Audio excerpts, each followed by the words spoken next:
அதேபோடு எங்களோடு நீங்கள் அரசியல் களத்திலே நீண்ட காலமாக களமாடி கொண்டிருக்கக்கூடியவர்களும் நீங்களாக இருக்கிறீர்கள். அங்களோடு இருக்கக்கூடிய தொண்டர்களும் அதே போல கொள்கையிலே மாறுபட்டிருந்தாலும் இயக்கப்பற்றின் காரணமாக அவர்களும் அரசியல் களத்திலே களமாடக்கூடிய தொண்டர்கள் என்பதை நாங்கள் மறுக்கவில்லை. ஆனால் அந்த தொண்டர்களோடு ஒரு அரசியல் பயணத்திலே உங்களோடு லட்சக்கணக்கான தொண்டர்கள் இங்கே இணைந்து பயணித்துக் கொண்டிருக்கக்கூடிய வேளையில் நீங்கள் கூட்டல் கணக்கை இங்கே அண்ணன் தங்கமணி அவர்கள் இங்கே போட்டுக் கொண்டிருக்கிறீர்கள். ஆனால் உங்களுடைய கூட்டல் கழித்தல் கணக்கை எல்லாம் வேறு ஒரு இடத்திலே உட்கார்ந்து இன்னொருவர்கள் போட்டுக் கொண்டிருக்கிறார் என்பதை நீங்கள் மறந்துவிடக்கூடாது.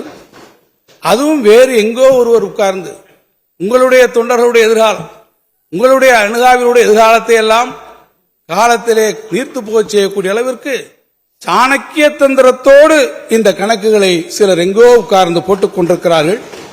நான் அண்ணன் அவர்களுக்கு கேட்டுக்கொள்வேன், இந்த மடிக்கணினி விவகாரத்தில் சற்று கவனக்குறைவாக நீங்கள் இருந்து விட்டதைப் போல உங்கள் மடியிலே இருக்கக்கூடிய கணத்தை பறித்துக் கொள்ள நினைப்பவரிடமிருந்தும் நீங்கள் அனைவரும் சற்று கவனமாக இருக்க வேண்டும் என்பதை நான் உங்கள் மீது இருக்கக்கூடிய உரிமை அன்பின் காரணமாக இங்கே கேட்டுக்கொள்ள விரும்புகிறேன்.